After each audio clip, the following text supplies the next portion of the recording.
விஷாலும் அவர் ஃப்ரெண்டும் குடிக்கிறத இசை பாக்குறாங்க. இசை அந்த பாட்டில் எடுத்து குடிக்கிறாங்க. விஷாலோட ஃப்ரெண்டு கேக்குறாரு, என்னம்மா இசை, நீ வாட்டுக்கு பாட்டில் எடுத்து இப்படி குடிச்சுக்கிட்டு இருக்க? விஷால் சொல்றாரு, என்ன இசை, நீ குடிச்சா நான் குடிக்காம விட்டுருவேனா?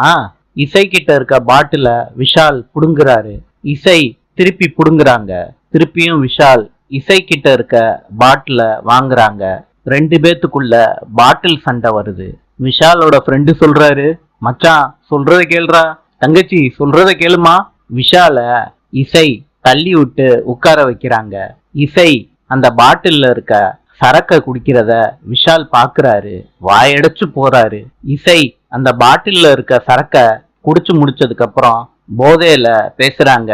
டேய், என்னடா இது, எப்படிடா இத குடிக்கிறீங்க? தலை வலிக்குதே, இந்த சரக்கு கன்றாவியா இருக்கு. விஷாலோட ஃப்ரெண்டு சொல்றாங்க, இசை நீ புதுசா குடிக்கிற இல்லம்மா, அப்படிதான் இருக்கும். விஷால் சொல்றாரு, டேய் பேசாமறா. விஷாலோட ஃப்ரெண்டு சொல்றாரு, முதல்ல இசைய கூட்டிட்டு போடா. விஷால் சொல்றாரு, இசை உன்னாலதான் நான் குடிக்கிறேன். இந்த கல்யாண கன்றாவி எல்லாம் மறைக்கதான் குடிச்சுக்கிட்டு இருக்கேன். உன்னைய விட அந்த சரக்கு பாட்டிலு எவ்வளவோ பரவாயில்ல. இசை கேக்குறாங்க, விஷால் அப்படின்னா நான் உனக்கு கன்றாவியா? ஏய் விஷால் சொல்லுடா, நான் உனக்கு கன்றாவியா? ஏய் விஷால் சொல்லுடா. இசை வேண்டாம், நான் சொன்னா கேளு இசை.